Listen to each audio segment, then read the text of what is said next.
Bismillahirrahmanirrahim. Halo, assalamualaikum warahmatullahi wabarakatuh. Apa kabar anak-anakku semua? Hari ini kita akan belajar materi pertama dalam mata kuliah pengantar ekonomi pembangunan. Nah, untuk hari ini ada beberapa hal yang perlu kita bahas, terutama tentang konsep dasar dari ilmu ekonomi pembangunan. Silakan disimak dan cekidot.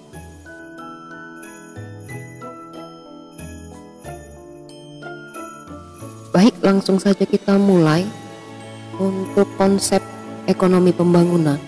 Ekonomi pembangunan itu adalah salah satu dari cabang ilmu ekonomi.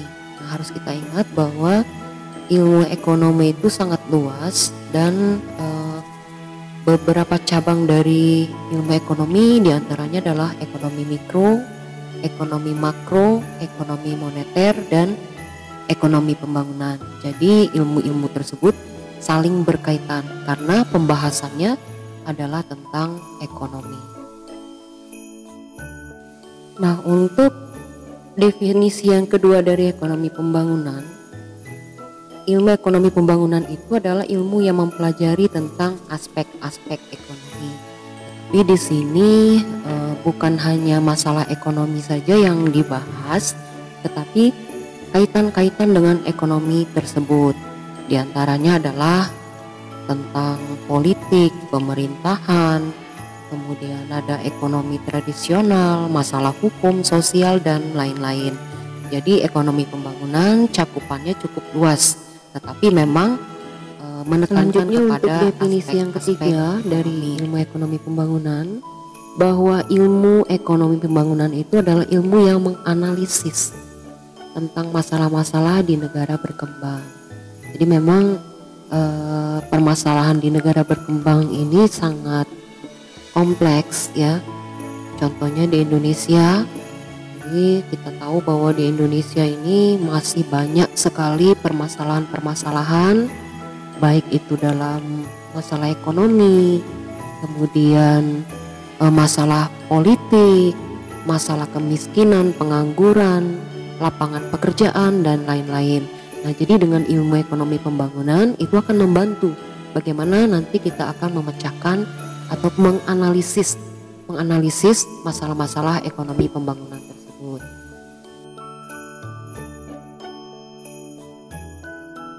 Sedangkan definisi yang keempat ini ada kaitannya dengan definisi yang ketiga.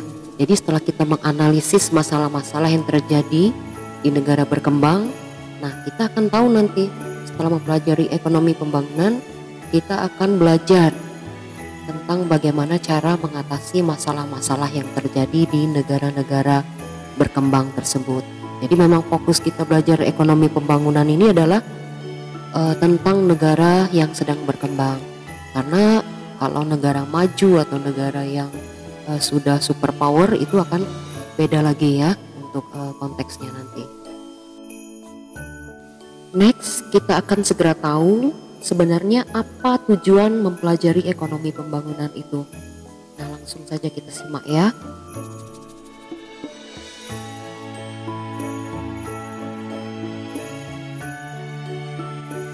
Nah, untuk tujuan mempelajari ilmu ekonomi pembangunan ini terbagi dua.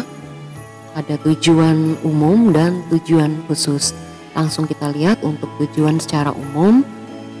Yang pertama adalah untuk menelaah faktor-faktor penyebab keterlambatan pembangunan, khususnya di negara berkembang. Nah, jadi sudah disinggung sebelumnya tadi ya, bahwa masalah-masalah di negara berkembang ini sangat kompleks. Entah itu masalah sumber daya alam, sumber daya manusia, kemudian jumlah penduduk yang besar, atau mungkin masalah politik seperti Indonesia. Jadi masalah korupsi itu seakan tak habis-habisnya. Nah, ini salah satu masalah.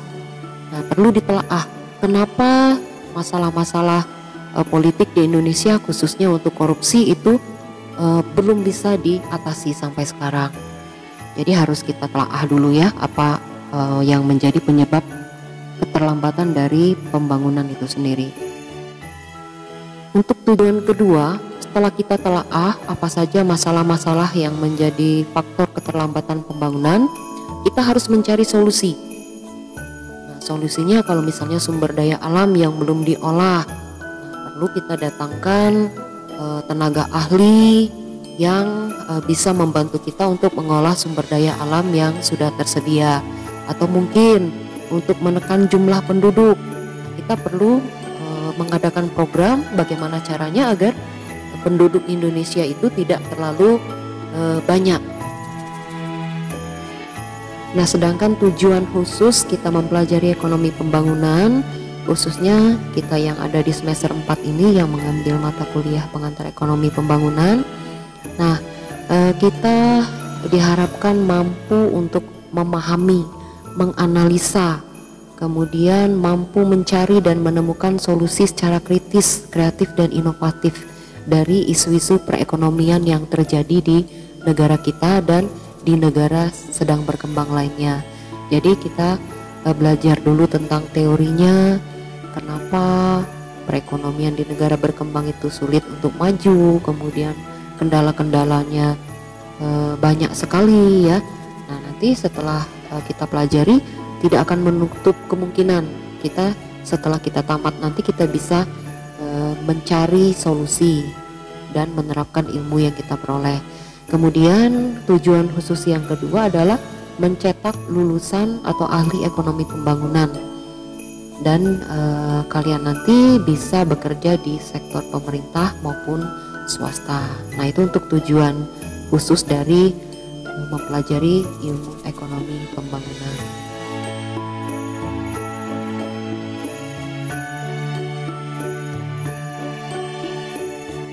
Sekarang kita lanjut ke pembahasan mengenai pembangunan ekonomi. Kalau tadi ekonomi pembangunan, sekarang kita balik pembangunan ekonomi. Apa itu pembangunan ekonomi? Ayo kita lihat. Pembangunan ekonomi adalah proses kenaikan pendapatan per kapita. Nah, masih ingat pendapatan per kapita adalah pendapatan per kepala keluarga dalam 1 tahun. Misal keluarga A mendapat penghasilan sejumlah 10 juta per tahun. Nah, itu namanya pendapatan per kapita. Konsep yang kedua dari pembangunan ekonomi adalah perpaduan pertumbuhan penduduk dan juga kemajuan teknologi. Nah, ini perlu dipahami ya, bahwa biasanya semakin banyak jumlah penduduk suatu negara, maka teknologi yang dibutuhkan juga semakin tinggi. Jadi untuk menyesuaikan kebutuhan.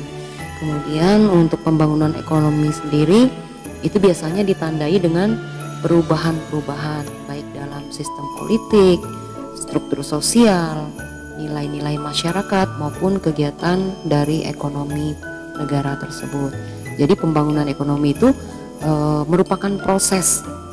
Jadi perlu dipahami ya, kalau untuk ekonomi pembangunan tadi ilmu yang mempelajari tentang perekonomian, sedangkan pembangunan ekonomi adalah proses dari pembangunan perekonomian di negara tersebut.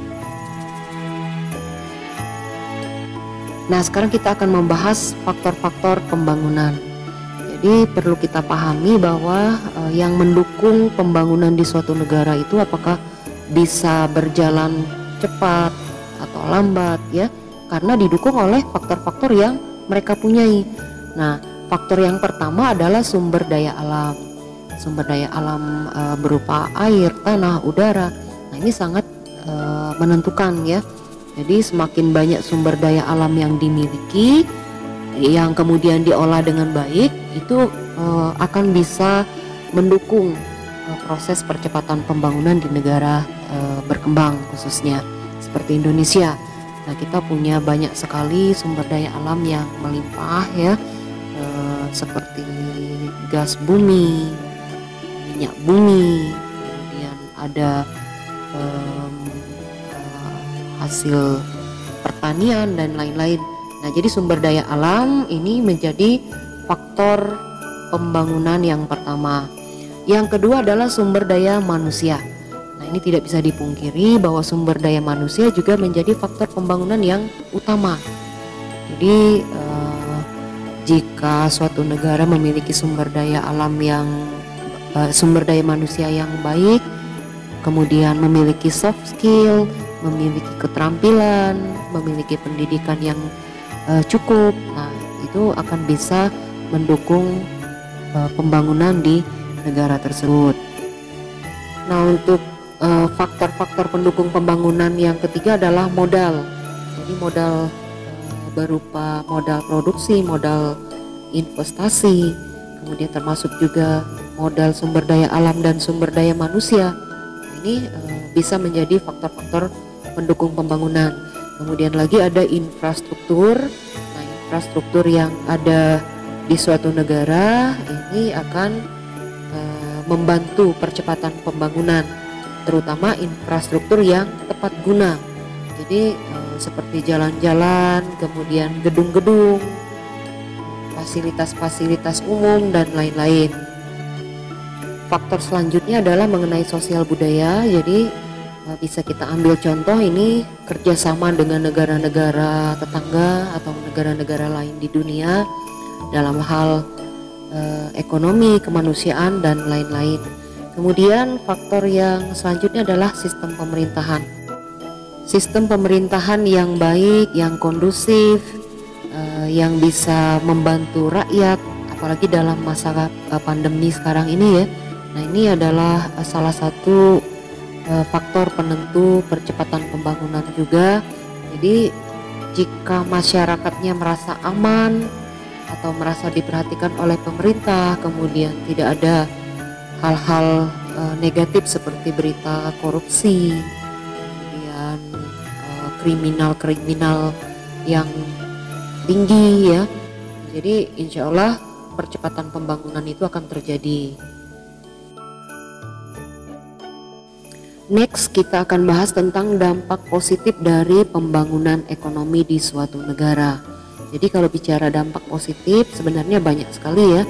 Yang pertama itu dengan adanya kegiatan pembangunan ekonomi, maka perekonomian di negara tersebut akan berjalan lancar. Kemudian pertumbuhan ekonominya cepat, menciptakan lapangan pekerjaan, kemudian akan mengurangi pengangguran. Dan dampak pembangunan ekonomi yang lain adalah terjadinya perubahan struktur ekonomi dari agraris menjadi struktur ekonomi industri. Kemudian pembangunan ekonomi juga akan menyebabkan perekonomian semakin dinamis dan menyebabkan perkembangan ilmu pengetahuan dan teknologi. Sedangkan dampak langsung yang terjadi di masyarakat dengan adanya pembangunan ekonomi adalah terjadinya penambahan output ataupun income bagi masyarakat sehingga menyebabkan kenaikan pendapatan nasional. Nah, jika pendapatan nasional meningkat, maka kesejahteraan masyarakat negara tersebut juga akan meningkat. Dan dampak selanjutnya yaitu mengurangi gap antara negara maju dan negara berkembang. Jadi untuk negara-negara berkembang ini memang bisa dikatakan ketinggalan jauh dari negara-negara maju. Karena itu tadi permasalahan-permasalahan yang terjadi di negara berkembang ini sangat kompleks dan banyak yang belum terselesaikan, sehingga untuk kualitas maupun hal-hal yang berhubungan dengan teknologi kita masih jauh ketinggalan dengan negara maju. Nah, dengan adanya pembangunan ekonomi ini maka akan mengurangi kesenjangan ataupun gap antara negara maju dan negara berkembang. Sekarang kita lanjut ya. Kita lanjut ke dampak negatif dari pembangunan ekonomi.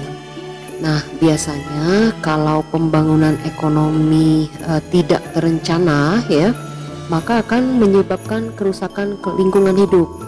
Nah, jadi seperti pembangunan pabrik-pabrik yang tidak direncanakan dengan baik, maka itu akan menyebabkan kerusakan lingkungan sekitar.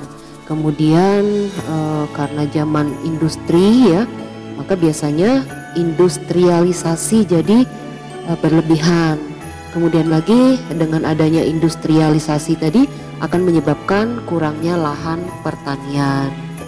Bisa dilihat yang tadinya ada sawah-sawah atau kebun-kebun sekarang sudah menjadi perumahan, kemudian ada perkantoran atau mungkin gedung-gedung. Nah, jadi memang lahan pertanian semakin lama akan semakin berkurang dengan adanya pembangunan ekonomi yang terjadi di suatu negara. Dampak negatif lain dari adanya pembangunan ekonomi adalah tersingkirnya habitat alam, seperti hewan-hewan langka ya, akibat kurangnya lahan pertanian, akhirnya mereka tidak ada tempat lagi untuk hidup. Kemudian akan menjadikan pencemaran atau terjadi pencemaran air, udara dan tanah akibat pabrik-pabrik yang beroperasi semakin banyak. Kemudian lagi yang paling penting ini biasanya dampak negatif yang terjadi karena pembangunan ekonomi adalah mendorong sifat egois dan materialistis dari masyarakat itu sendiri. Jadi orang-orang akan lebih berpikir untuk mementingkan diri sendiri, dan selain itu juga memang sifat manusia jadi lebih materialistis, jadi lebih mementingkan uang ya. Dampak negatif yang lain adalah berkurangnya sikap gotong royong dan kekeluargaan di antara masyarakat. Walaupun tidak semua, atau masih ada juga yang masih mementingkan sikap gotong royong, tapi biasanya di kota besar ini sudah berkurang. Nah, itulah dampak dari pembangunan ekonomi, baik yang positif maupun yang negatif. Baik Bapak Ibu, adik-adik sekalian, alhamdulillah materi kita hari ini sudah selesai.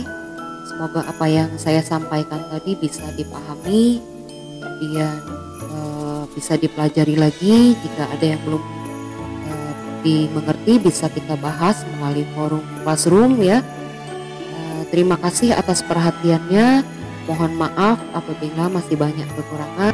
Saya akhiri. Assalamualaikum warahmatullahi wabarakatuh.